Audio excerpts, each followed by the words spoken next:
안녕하세요. 오늘은 다른 여러 이렇게 불교 강의에서 항상 빠뜨리지 않는 게 깨달음에 관해서 이렇게 주제를 잡고 강의를 하는 것이 많은 분들이 그렇게 하시더라고요. 그래서 저도 그렇게 해야 되지 않나 싶어서 정각에 이르는 길이라는 제목으로 오늘 한번 여러분하고 논의해 보겠습니다.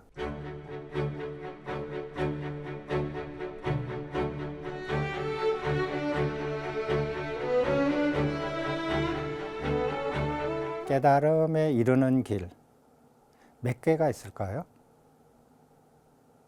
깨달음에 이르는 길이 하나일까요? 둘일까요? 아니면은 무수히 많을까요? 이런 의문이 일단은 들고요. 이런 이제 그 주제를 잡아서 우리가 공부해 나갈 때 이런 문제를 해결해야 될 것 같습니다. 제가 이렇게 그 니까야 경전을 읽고 이해한 바로는 이 두 가지 측면으로 이 주제를 접근할 수 있어요. 아마 이렇게 접근하신 이렇게 내용을 들어보지는 아마 않으신 분이 더 많으실 거예요. 부처님께서 석가모니 부처님께서 깨달음에 이루신 그 길과 그 다음에 그렇게 해서 깨달음에 이르신 석가모니 부처님께서 제자들한테 가르쳐 주신 길, 이 두 가지 측면으로 볼 수 있습니다.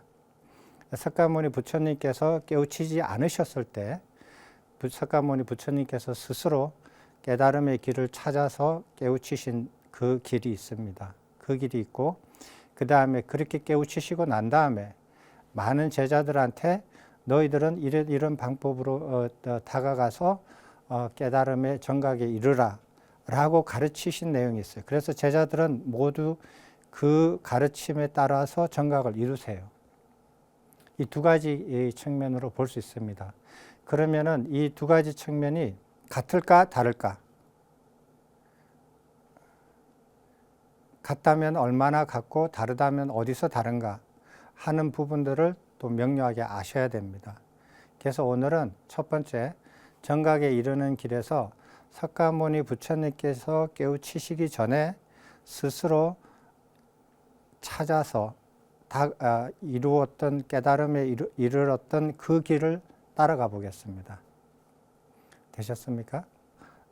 태어남이 없고 늙음이 없고 병듦이 없고 죽음이 없고 그 다음에 고통이 없고 오염이 없는 그런 성스러운 경지를 구하리라 하고 출가를 합니다. 많은 여러 가지 이렇게 출가의 동기를 설하시는 분들이 계시지만 경전에는 이렇게 나옵니다. 그렇게 해서 맨 처음 찾아가신 분이 미틸라의 박가와 스님입니다.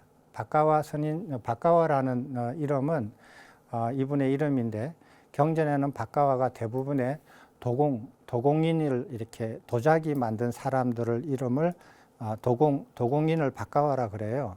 그래서 물론 이제 100% 확실하지는 않지만 그런 것으로 보면 이 박가와 스님은 전생에 출가하기 전에 혹은 집안이 도자기를 만드는 사람의 집안이다라고 추측할 수 있어요.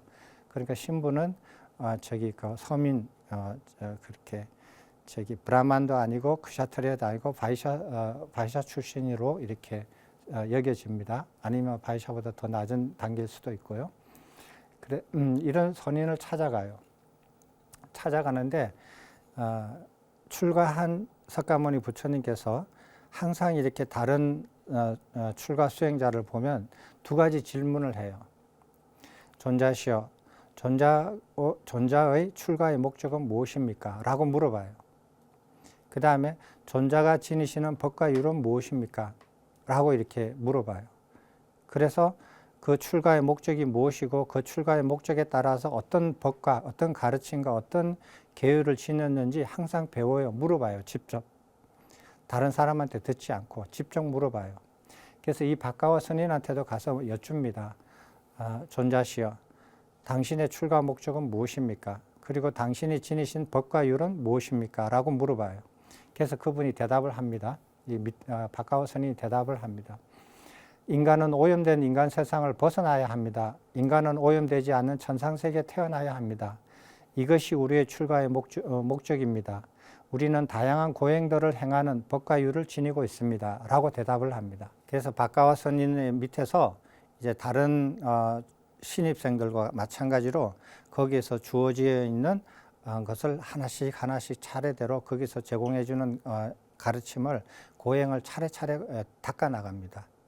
닦아 나가는데 예를 들면 어떤 고행을 하느냐 하면 거친 음식을 먹는 고행, 예를 들어 짐승의 똥을 먹는다든지 이런 것도 포함이 돼요.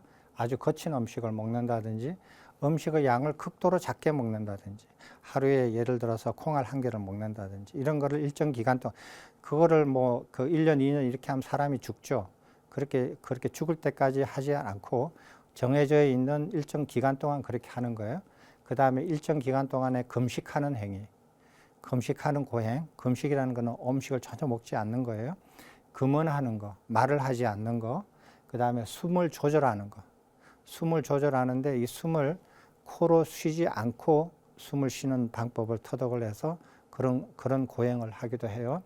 그 다음에 잠자지 않는 고통, 고행, 그 다음에 고통을 일으키는 몸의 자세를 유지하는 고행이에요. 어떤 자세를 취하면 몸이 괴로워요. 그 자세를 이렇게 흐트리지 않고 계속 유지를 하는 거예요. 그래서 자기 스스로 고통을 주는 거예요. 몸의 자세로 인해서. 그 다음에 또 몸에다가 자기 스스로 이렇게 고통을 주는 거예요. 그런 고행. 그 다음에 추위와 더위를 견디는 고행. 그 다음 갖가지 도구나 기구에 의한 고행. 갖가지 기구나 도구를 사용해 가지고 예를 들어서 그 나무판에다가 못을 박아서 그 위에 누워 있는 거 이런 식으로 기구와 도구에 의한 고행을 하는데 이런 각 고행에서 그 고행에서 상중하의 단계가 있어요. 하의 단계, 제일 낮은 단계, 중간 단계, 아주 높은 상의 단계. 그 각중 상중하의 단계로 나누어서 이런 고행을 합니다. 이런 고행을 하고 이런 고행을 하면서 하고 난 다음에 어느 정도 다 이렇게 웬만큼 다 이제 습득을 했어요. 아마 여기서 이 미틸라에서 출가하신 석가모니 부처님께서는 한 1년 이상을 머물렀을 거라고 생각이 들어요. 이 기록을 보면. 그러면은 거기서 이렇게 질문이 들어요. 자, 사람이 오염이 됐다. 오염이 됐으면 그 결과로서 미래에 고통을 받는다. 고통을 받는 거예요. 그래서 지금 몸으로 내가 고통을 미리 받으면 그러면 나중에 그 고통을 받게 만드는 오염이 사라진다라는 거예요. 이해됐습니까? 자, 사람이 오염됐어요. 오염됐으니까 인간 세상에 태어났어요. 그럼 이 오염된 것을 원인으로 해서 내가 미래에 고통을 받게 돼요. 고통을 받게 되는데 지금 이 고통을 내가 지금 받으면 그러면은 미래에 받을 오염이 사라진다라는 거예요. 이게 고행하는 사람이 주장하는 거거든요. 그래서 의문이 생기는 거예요. 자, 내가 지금 오염이 됐다. 그런데 그 결과로서 다음 생에 내가 고통을 받는다. 그러면 지금 내가 고통을 미리 받아서 그 오염이 없어진 것은 미래 세상에 가야 내가 알 수 있어요. 그렇지만 어떤 오염의 경우에는 현생에서 오염을 짓고 현생에서 고통을 받는 수가 있어요. 그렇잖아요. 그럼 현생에서 내가 그 고통을 미리 받으면 현생에서 그 오염이 없어져야 되거든요. 그렇잖아요. 그래서 물어봐요. 그러면은 고통을 행하면, 고행을 하면 오염이 없어지는데 없어지는 그것을 어떻게 보고 알 수 있습니까? 라고 묻는 거예요. 의문이 들잖아요. 해보니까. 과연 내가 수많은 고행을 했는데 그 고행의 결과로서 내 안에 있는 오염이 과연 사라졌을까 하는 소리예요. 사라진 그것을 어떻게 보고 알 수 있느냐라고 묻는 거예요. 그랬더니 박가와 선인이 그거는 믿음으로 우리는 합니다. 그걸 보고 아는 방법은 죽고 나서 이렇게 미래 세상에 고통 없는 세상으로 태어나는 것을 우리는 믿음으로 그렇게 알고 보고 압니다. 이렇게 대답을 하는 거예요. 그러면은 그러면은 미래 이렇게 그것을 믿음으로 한다고 하면은 그러면은 어떤 사람이 하의 고행만 겪어도 충분히 자기 오염이 다 이렇게 사라질 사람이 그걸 모르고 한다고 믿음으로만 한다면 하의 고행이 아니라 상의 고행을 닦을 수도 있다는 거 아니에요. 그걸 믿음으로만 하니까. 그래서 그러면은 이렇게 질문을 대답을 해요. 하의 오염을 지은 사람이 부질없이 상의 고행을 하는 경우가 있을 것입니다. 이렇게 해요. 그렇잖아요. 자기가 고행을 하는데 그게 오염이 사라지는 것을 보고 알지 못하고 고행만 무작정 한다면 아주 낮은 단계의 오염을 지은 사람이 부질없이 쓸데없이 상의 고행을 하는 경우가 있지 않겠느냐. 이렇게 지적을 하는 거예요. 그 말은 맞는 말이죠. 대답을 못하죠. 그래서 이곳을 떠납니다. 이곳을 떠나서 어디로 찾아가냐면 웨살리의 알랄라 깔라마라는 스승을 찾아갑니다. 이분은 나이가 이 당시에 약 120세 되는 아주 이렇게 오래된 수행자로서 아주 유명했던 분 같아요. 이제 이분한테 가서도 똑같이 이렇게 여쭤봅니다. 이분은 다른 니카야 경전에는 안 나왔지만 다른 이렇게 문헌을 보면 16살에 출가해가지고 120살까지 수행을 하신 분이에요. 그래서 이제 이분한테 가니까 아까 전에 처음에 두 가지 질문을 항상 한다 그랬잖아요. 존자시여, 존자의 출가의 목적은 무엇입니까? 두 번째, 존자가 지니시는 법과 율은 무엇입니까? 이렇게 물어봤어요. 여기서 추가로 하나 더 물어봐요. 이제 뭐를 물어봤냐면 존자께서 지닌 법과 율에 따라 선정을 닦아 성취하면 어떻게 보고 알 수 있느냐? 선정을 이렇게 당신이 가르치는 선정을 내가 닦았는데 그것을 어떻게 보고 알 수 있느냐? 나는 보고 알기를 원한다는 거예요. 그냥 믿음을 가지고 그냥 무조건 하지 않겠다라는 거예요. 그걸 보고 알 수 있는 그런 가르침이냐 아니냐는 것을 처음부터 확인을 하는 거예요. 그랬더니 이 알랄라 깔라마가 말씀하십니다. 이 법에 대해서 지혜가 있는 사람이라면, 지혜라는 게 어려운 게 아니에요. 이 법에 대해서 배움이 있는 사람이라면 이런 소리예요. 알미 있는 사람이라면 이런 소리예요. 괜히 그냥 지혜라는 단어에 주눅 드시면 안 돼요. 이 법에, 내가 가르치는 이 선정에 대해서 배움이 있는 사람이라면 누구든지 내 밑에 와서 배우면 이 소리예요. 배우면 오래지 않아 자기 스승과 동등한 법을 실현하고 정득할 수 있으며 그 법을 스스로의 지혜로 보고 알 수 있다. 그런 가르침이다. 라고 얘기를 해요. 좋다. 그럼 한번 해보겠다. 왜? 배워서 정득하면은 내 스스로 보고 알 수 있다라고 하니까, 내 스스로 확인할 수 있다니까 좋다. 그러면은 하겠다. 그래서 여기서 이렇게 초보자들이, 입문자들이 제공해주는 모든 것들을 다 공부를 해요. 그리고 다 성취를 해요. 그래서 이분이 직접 가르치는 게 아니라 그 밑에 있는 제자들이, 앞선 제자들이 신입생을 가르치겠죠. 그걸 다 배웠어요. 다 배우고 난 다음에 나는 이렇게 선정들을 다 닦았습니다. 가르쳐준 대로 다 닦았습니다. 라고 얘기하니까 그 밑에 가르치던 제자들이 맞습니다. 당신은 그것을 다 이해했고 성취했습니다. 라고 인정해 줬어요.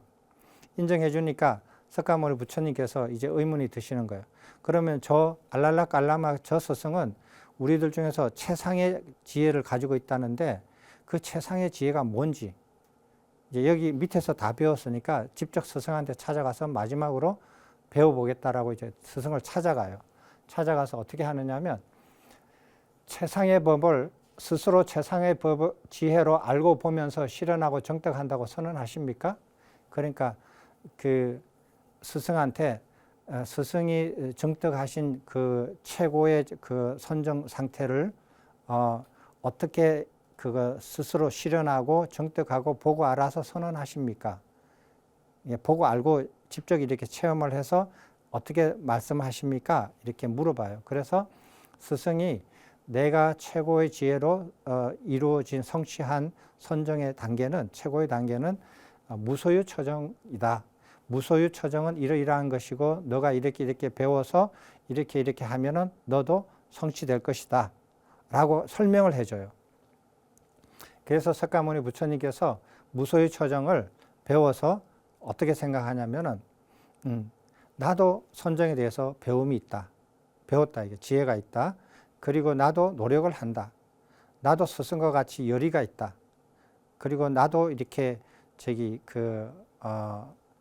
이때까지 닦은 여기 들어와서 이 문중에서 여기 문화에서 와서 닦았던 성취된 선정도 있다. 그러니까 나도 열심히 하면 스승이 이룬 무소유 처정을 성취할 수 있을 것이다. 확신을 가지고 열심히 해요. 그래서 그렇게 다 해가지고 이렇게 스승이 가르쳐준 무소유 처정을 정떡해서 실현을 해서 스승을 찾아갔어요. 찾아가지고 스승한테 얘기를 합니다. 스승께서 이러이러한 연유로 무소유 처정을 실현하고 정떡하였다고 선언하지 않으셨습니까? 그러니까 맞대. 맞아. 내가 그렇게 했어요. 그러니까 석가모니 부처님도 저도 똑같은 이유로 무소유 처정을 실현하고 정떡했다고 선언합니다. 라고 스승 앞에서 말을 했어요. 그랬더니 스승이 듣고 자기가 그거 이뤘던 무소유 처정과 석가모니 부처님께서 출가하셔서 이제 무소유 처정을 이룬 거하고 똑같이 이뤘다라는 걸 이제 서로 인정을 했어요. 인정을 해서 어떻게 말씀을 하시냐면 그 120살 된 알랄라 깔라마가 이 당시 석가모니 부처님은 30대 초반이에요. 30대 초반인 이렇게 그 고타마 그 사문에게 뭐라고 얘기하냐면 존자와 같은 분이 우리의 동료 수행자가 되는 것은 참으로 우리에게 이득이고 큰 축복입니다. 이처럼 내가 알던 그 법을 존자가 알고 존자가 아는 그 법을 내가 알았습니다. 오십시오 존자여. 우리 둘이 함께 머물면서 이 교단을 수호해 나갑시다. 이렇게 하는 거예요. 그러니까 120살 된 스승이 30대 초반인 석가모니 부처님 보고 당신과 나와 그 성취한 그 선정이 같으니까 우리 둘이 힘을 합쳐서 이 교단을 가르치십시다. 이렇게 제안을 해요. 이분도 괜찮은 분이죠. 근데 요즘 이런 분들이 없어요. 요즘은 이런 마인드를 가지신 분들이 별로 없어요. 스승들 중에서도. 자, 그러면은 그렇게 이제 스승이 인정을 했지만 석가모니 부처님께서는 스승한테 다시 여쭙니다. 자, 선정을 닦으면 범천에 태어난다고 했는데 범천에 태어난다라는 것은 어떻게 보고 아느냐 이거예요. 자, 어떤 선정을 이렇게 가르쳐 준 대로 닦아서 이루는 것은 보고 알았다. 보고 알았다. 그건 좋다 이거야. 근데 선정을 이렇게 닦아서 출가의 목적이 범천에 태어나는 거다. 범천에 태어나는데 어떤 선정을 닦으면 어떤 범천에 태어나고 어떤 선정을 닦으면 어떤 범천에 태어난다라는 것을 어떻게 보고 알 수 있느냐라고 물어봐요. 스승한테. 무소유 처정을 닦아서 너가 가르쳐준 스승이 가르쳐준 그 선정을 닦아서 성취했는데 그걸 닦으면 어떤 범천에 태어날 거냐. 내가 죽고 난 다음에. 그걸 어떻게 보고 알 수 있느냐. 미리 지금 현재. 그때 스승이 나는 믿음으로 그것을 그렇게 믿음으로 그거를 받아들이고 그리고 선정을 닦아왔다. 이렇게 말씀하시니까 석가모니 부처님께서 어떻게 말씀을 하시냐면 범천에 태어난 것과 상관없는 선정을 믿음으로만 닦는 경우가 있을 거다. 있을 수 있잖아요. 왜? 선정을 닦으면서 범천에 태어난다라는 것을 믿음만 가지고 하지 그 결과를 선정을 닦고 난 다음에 성취하고 난 다음에 자기가 그걸 어떻게 보고 알 수 있는 방법이 없기 때문에 그래. 믿음으로만 한다면은 그럴 수 있잖아요. 어떤 선정을 닦는데 범천에 안 태어날 수도 있잖아요. 그런 선정을 닦을 수 있다라는 거예요. 그 두 번째, 범천에 태어난다 하더라도 태어나고 늙고 병들고 죽는 것은 벗어날 수 없습니다. 그죠? 그래서 떠납니다. 그래서 라자가와의 우타카 라마푸타라는 분을 만나요.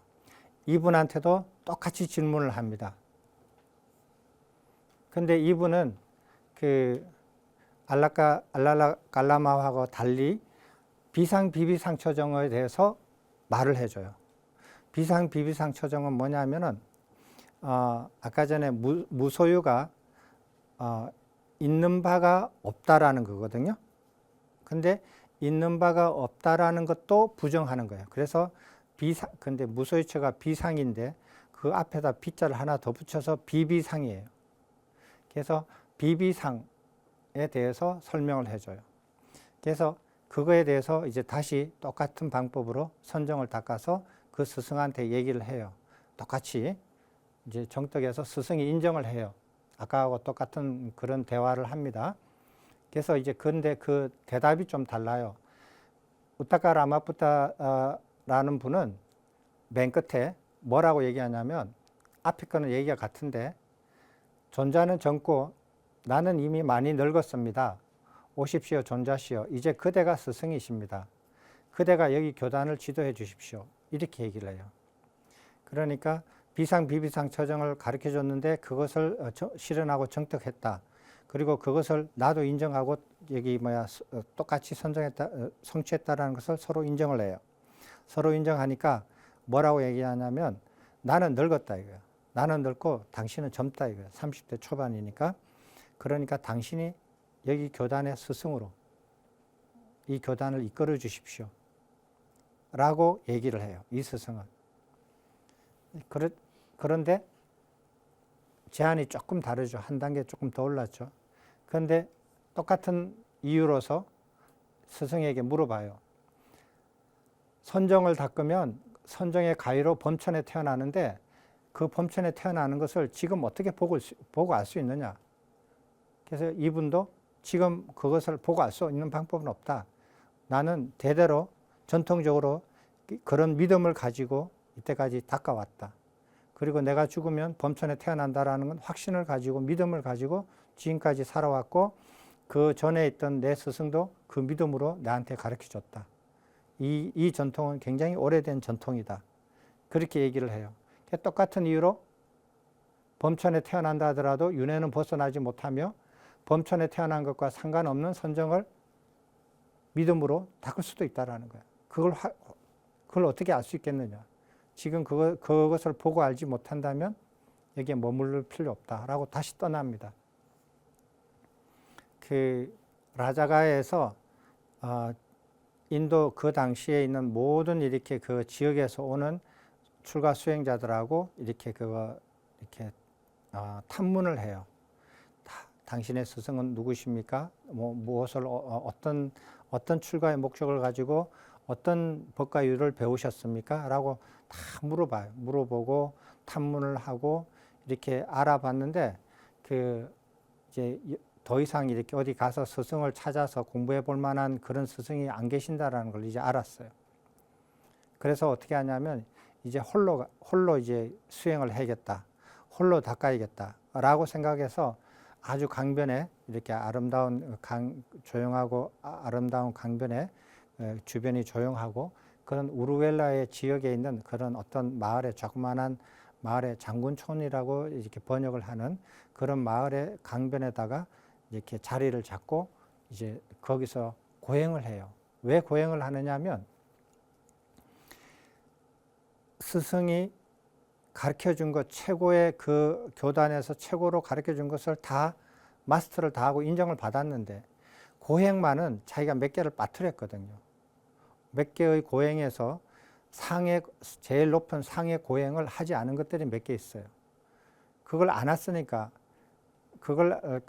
대부분의 고행은 다 마스터를 했지만 그렇지만은 거기에서 아주 어려운 몇 개는 그걸 해볼 필요를 못 느끼고 떠나왔거든요.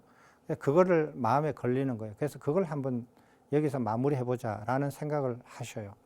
그래서 거기서 아주 이렇게 4가지 굉장히 어려운 그런 이제 이것도 상의 단계, 하의 단계도 아니고 중의 단계도 아니고 상의 단계로서 이 네 가지를 합니다. 이게 뭐냐면 마음으로 마음을 제압해서 마음을 항복시키는 거예요.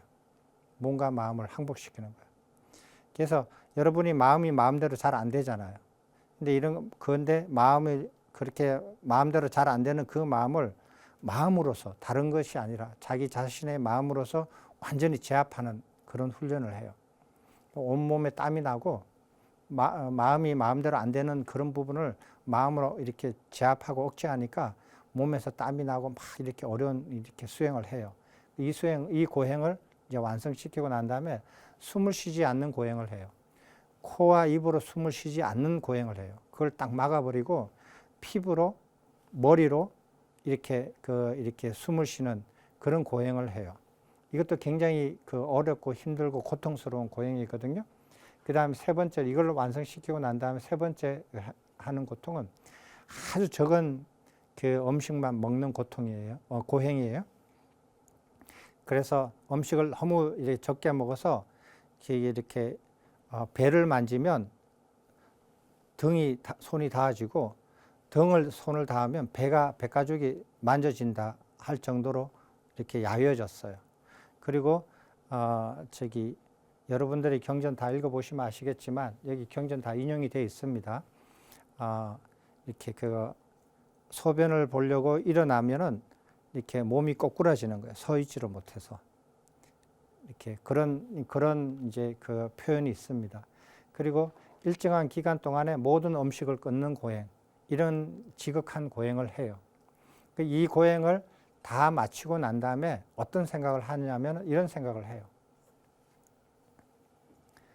과거에 어떤 고행자들도 어떠한 격렬하고 괴롭고 혹독하고 사무치고 호된 고행을 하더라도 지금 내가 한 것보다 더 하지는 않을 거다 라고 아세요. 그리고 미래에 어떤 고행자도 아무리 지극한 고행을 하더라도 지금 내가 한 것보다 더 지극하지는 않을 거다라고 생각을 해요. 그리고 현재에 어떤 고행자도 아무리 지극한 고행을 하더라도 지금 내가 한 것보다는 더 지극하게 할 수 없을 거다라는 생각을 해요.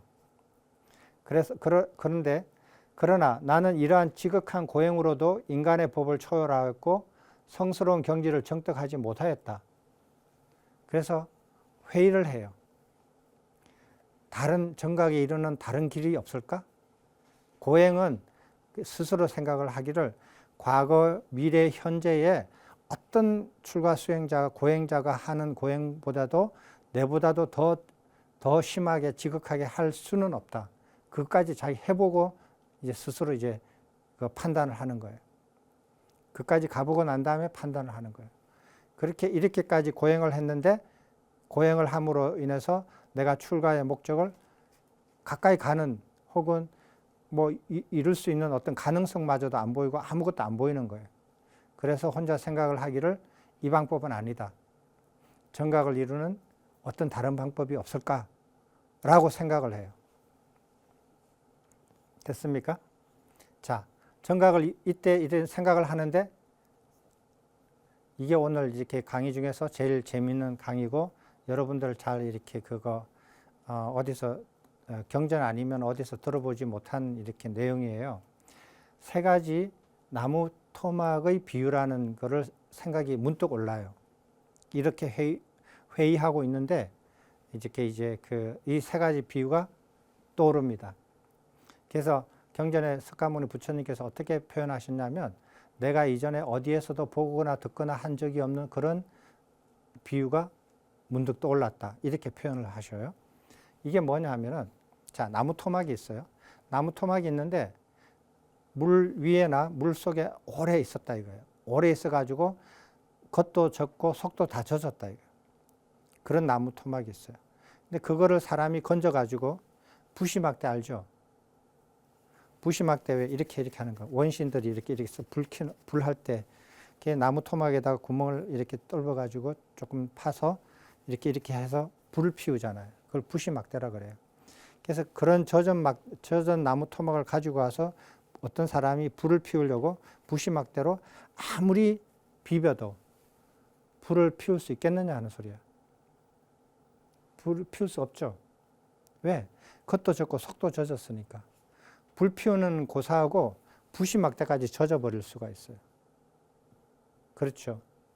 그 다음에 두 번째 비유가 뭐냐면, 그러면 물에 오랫동안 잠겨있던 그 나무 토막을 물에서 떨어져서 깨끗하고 양지 바른 땅바닥에다가 옮겨놨어요. 근데 옮겨놨는데 세월이 좀 많이 안 지나가고 적당한 세월이 지나서 겉은 말랐는데 속은 아직 안 마른 거예요. 그런 나무 토막을 가지고 어떤 사람이 부시막대로 불을 피우려고 하는 게 가능하겠느냐는 소리예요. 가능하지 않죠. 왜? 속이 젖었기 때문에.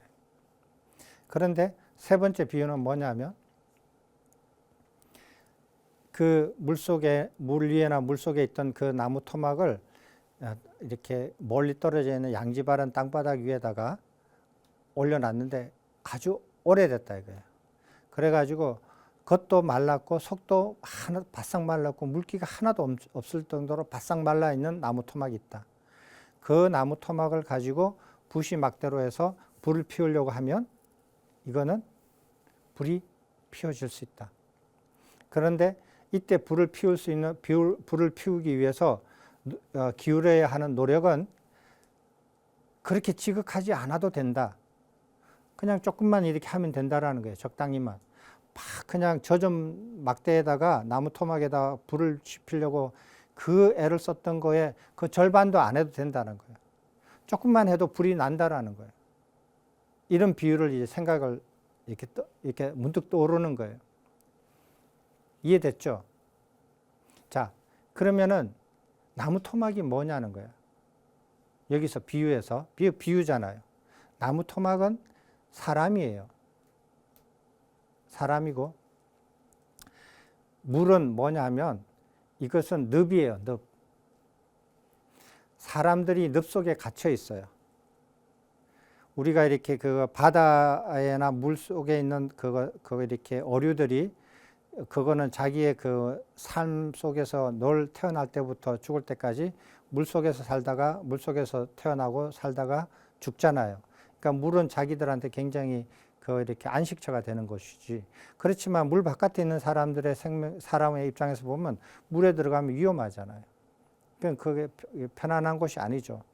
그와 같이 사람이 이렇게 늪 속에 빠져 있어요.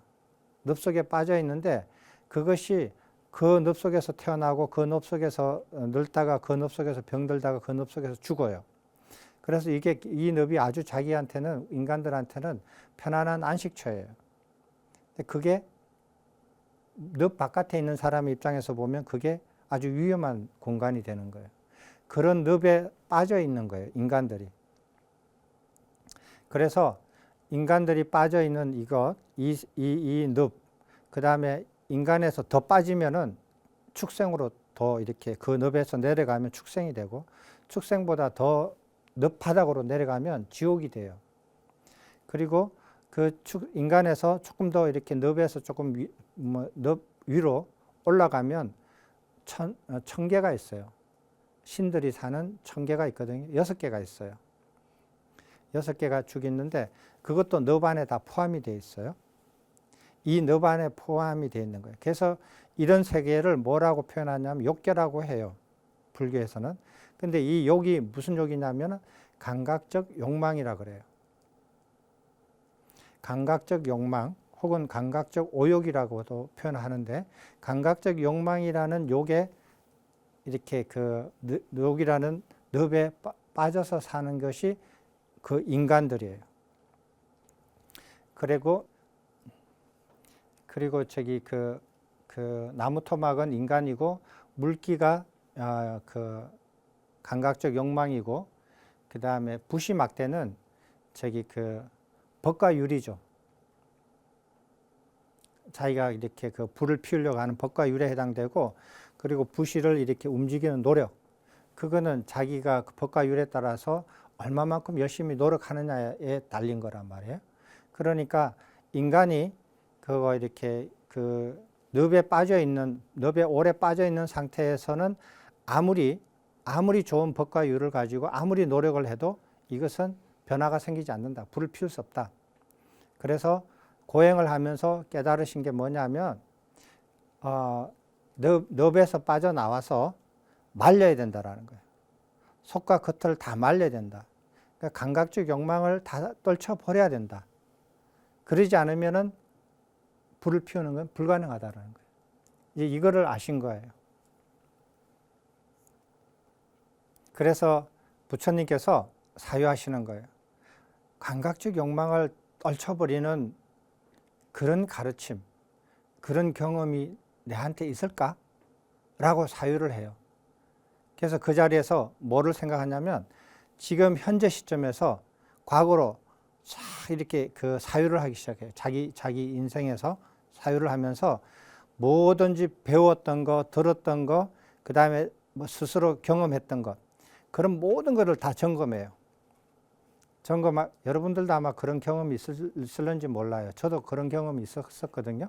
그래서 지금부터 시작해서 역순으로, 시간의 역순으로 내가 듣고 생각하고 읽었고 배웠고 경험했던 모든 것을 점검하는 거예요. 무슨 관점으로? 감각적 욕망을 떨쳐버리는 관점에서. 어떻게 떨쳐버릴 수 있을까라는 관점에서 쭉 이렇게 뒤로 내려가요. 그런데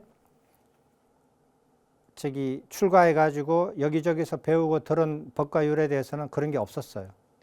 그래서 계속 내려가요. 그리고 태자 교육을 받았을 때의 모든 그 배움에 대해서 종교적 지식도 배웠을 텐데 그때도 그런 걸 배운 적 기억이 없어요. 그런데 6살 때쯤, 대여섯 살 때쯤 돼서 이런 경험을 해내요. 어릴 적 부왕께서 농경제 의식을 거행할 때 어떤 나무 아래 홀로 앉아서 경험하였던 선정이 기억나는 거예요. 그때 어렸을 때 이렇게 농경제를 이렇게 봄에 농경제를 이렇게 왕하고 아버지 어머니 그러니까 부왕과 어머니하고 다 이렇게 나와서 밭에 가서 하루 이렇게 농부하고 똑같이 농사를 짓는 거를 해요. 그게 농경제인데 모든 사람들이 왕부터 해서 모든 이렇게 사람들이 신분 차이 없이 모두 들에 나가서 하루 똑같이 농부처럼 일을 해요. 그 해의 농사의 풍년을 기원하면서 이런 농경제 제도가 있었는데 그때 이제 처음으로 어린 석가모니 부처님을 처음으로 궁 바깥에 나가서 바깥에 세상의 사람들한테 알려주고 그 다음에 세상 구경을 시켜주는데 궁 바깥으로 데리고 나가요. 그러나 그 행사가 아주 번잡해서 이렇게 태자를 이렇게 그 천막에다가 쳐놓고 혼자 내버려둬요. 왜냐하면 왕도 바깥에 나가서 이렇게 그 흙일을 하는데 그 밑에 사람들이 흙일을 안 하고 가만히 앉아 있을 수가 없는 거예요. 그래서 왕자를 돌보는 시녀하고 그 밑에서 돌보는 사람들도 다 바깥에 나가서 일을 해야만 돼요. 누구든지 왕이 솔선수범하니까. 그래서 왕자가 혼자 남겨지게 됐는데 혼자 남겨지면서 그 나무 아래서 선정에 들어요. 근데 이 선정을 이렇게 이제 어떻게 대여섯 살뿐이 안 된 애가 선정을 드느냐? 출가해가지고 몇십 년도 이렇게 한 사람도 모르는 것을 그렇게 이제 그런 의문이 드실 거예요. 그런 의문이 드는 것은 좀 더 공부를 하시면 석가모니 부처님의 전생을 쭉 다 공부를 하시면 그게 이해가 돼요. 전생에 훈습된 것이 사람이 이렇게 태어나잖아요. 그러면은 태어나서 전생의 그 기억들을 가지고 있다가 이렇게 여기가 굳어지면서 그게 없어져요. 없어지다가 그 인간으로 태어나서 나이가 어느 정도 들고 인간으로서 생존해야 되는 지식과 기술 같은 걸 습득하기 시작하면서부터 전생의 그 흔적들이 굉장히 많이 없어지거든요. 근데 이제 아직 이렇게 학교에 가서 공부를 배우기 직전이고 그래서 이렇게 전생의 훈습이 드러나는 거예요. 그 순간에. 그래서 그 순간에 선정에 들어요. 선정에 들었는데 그 선정에 그 선정 상태가 어땠느냐고 이렇게 체험을 기억해내느냐 하면 그 선정에서는 감각적 욕망을 멀리 떨쳐버리고 안으로 감각적 욕망에 대한 가래를 잘 제거하고 가라앉혔으므로 혹시 그것이 정각에 이르는 길이지 않을까? 라고 생각하는 거예요. 그때 선정의 기억에 의하면은 감각적 욕망이 없었던 거예요. 감각적 욕망이 없었고 안으로 감각적 욕망에 대한 가래도 없었고 없은 상태였거든요. 그래서 그것이 정각에 이르는 길이지 않을까라고 생각했는데 그 즉시 스스로 생각에 답이 나왔어요. 이것이 정각에 이르는 길이다라는 생각이 답변이 스스로한테 즉각 나온 거예요. 찾았죠. 그래서 어떻게 생각하냐면 그때 선정을 이렇게 어릴 때 선정을 닦으면서 뭐를 느꼈느냐면 기쁨과 행복을 느껴요. 어릴 때 조용하게 이렇게 나무 밑에서 아무도 없어서 전생의 훈습으로 선정을 닦는데 갑자기 기쁨과 행복이 막 느껴지는 거예요, 애가. 그래서 어떻게 생각하느냐면 내가 왜 기쁨과 행복에 탐닉하지? 라고 생각을 해서 그것을 멀리 합니다. 멀리 해요. 그 이후로. 그래서 지금 와서 생각하니까 감각적 욕망과도 상관없고 감각적 욕망에 대한 가래와도 상관없고 감각적 욕망을 떨쳐버렸기 때문에 생기는 기쁨과 행복을 왜 나는 멀리 했을까? 그걸 두려워하고 멀리 했을까? 라고 지금 와서 생각하니까 자책이 되는 거예요. 그래서 나는 그 행복과 기쁨을 멀리하지 않으리라 라고 생각을 해요. 그렇게 하면서 이제 감각적 욕망을 떨쳐버리는 것을 이렇게 이제 하기 위해서 어떻게 하느냐 하면은 이 두 가지 사유라는 경에 보면 이게 나와요. 그래서 부처님께서 어떻게 생각하냐면 그 당시 내 사유를 두 부분으로 딱 나누는 거예요. 감각적 욕망에 관련되어 있는 사유, 감각적 욕망을 벗어남에 관련된 사유, 벗어남 딱 두 개로 나눠요. 나눠놓고 감각적 욕망과 관련되어 있는 사유가 나잖아요. 생각이 나잖아요. 그럼 이것은 감각적 욕망에 관련된 사유다라고 생각해서 그것을 반드시 없애버려요. 아까 전에 마음을 마음으로 제압하는 고행을 했잖아요. 그런 걸 한 사람이니까 어떤 내 생각에서 어떤 생각이 나오면 그 생각을 완전히 제어하고 통제하고 없애버려요. 그래서 감각적 욕망에 관련되어 있는 사유가 나오면 나오는 쪽쪽이 없애버려요. 그랬더니 감각적 욕망에 관련된 사유가 생각이 잘 안 난다라는 거예요. 그래서 이제 감각적 욕망을 벗어남에 관련되어 있는 사유, 그거를 해요. 그거를 계속 지속시켜요. 유지시켜요. 감각적 욕망에 관련된 사유를 무조건 없애버리고 나니까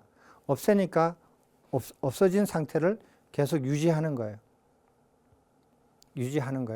그래서 이 경전에 19번 경전에 보시면 그래서 그걸 유지를 해요. 유지를 하면서 이제 어떻게 생각을 하느냐 하면은 감각적 욕망을 벗어난 상태를 계속 유지를 하는데 그것을 너무 거듭 생각하고 거듭 고찰을 하고 관찰을 하면 몸이 피곤해진다 이거예요. 몸이 피곤해지니까 마음이 또 들뜨게 되고 산란해지니까 그것을 이제 거듭 생각하지 않고 거듭 관찰하지 않고 그냥 마음을 없는 상태를 마음을 고요하게 하면서 그걸 유지시켜요. 계속 마음을 안정시키고 가다듬으면서 감각적 욕망에 관련된 모든 사유를 다 제거하고 감각적 욕망을 벗어남에 관련되어 있는 사유만을 계속 유지시키는 거예요. 그 상태를 유지시켰더니 뭐가 생기느냐 하면은 기쁨과 행복이 생기는데 이 기쁨과 행복은 왜 생기느냐 하면 감각적 욕망을 완전히 떨쳐버리고 불선법을 완전히 떨쳐버림에 의해서 생긴 거예요. 그것을 이생희락이라 그래요. 이생희락을 이제 나오는 거예요. 근데 그 기쁨과 행복이 나오는 것을 거부하거나 멀리하지 않아요. 어렸을 때처럼. 왜? 이거는 감각적 욕망에 관계없이 감각적 욕망을 오히려 떨쳐버림으로 해서 생긴 것 때문에, 그래서 그 기쁨과 행복을 유지를 해요. 그게 초선정에 들어가는 거예요. 근데 이 기쁨과 행복에서 만족하지 않고 이것을 버리고 정생희락으로 가요. 그게 제2선정을 성취를 하는 거고, 정생희락을 버리고 이희묘락지로 가요. 그게 제3선정을 성취를 하는 것이고, 이희묘락지를 버리고 사념청정지를 들어가요. 그게 제4선정을 성취하는 거예요. 제4선정을 성취하고 난 다음에 부처님께서 삼명을 이렇게 이루세요. 삼명을 이루시는데, 초경에 숙명통을 이렇게 성취하시고, 이경에 천안통을 성취하시고, 삼경에 누진통을 성취하시면서 깨달음을 완전히 성취하시게 돼요.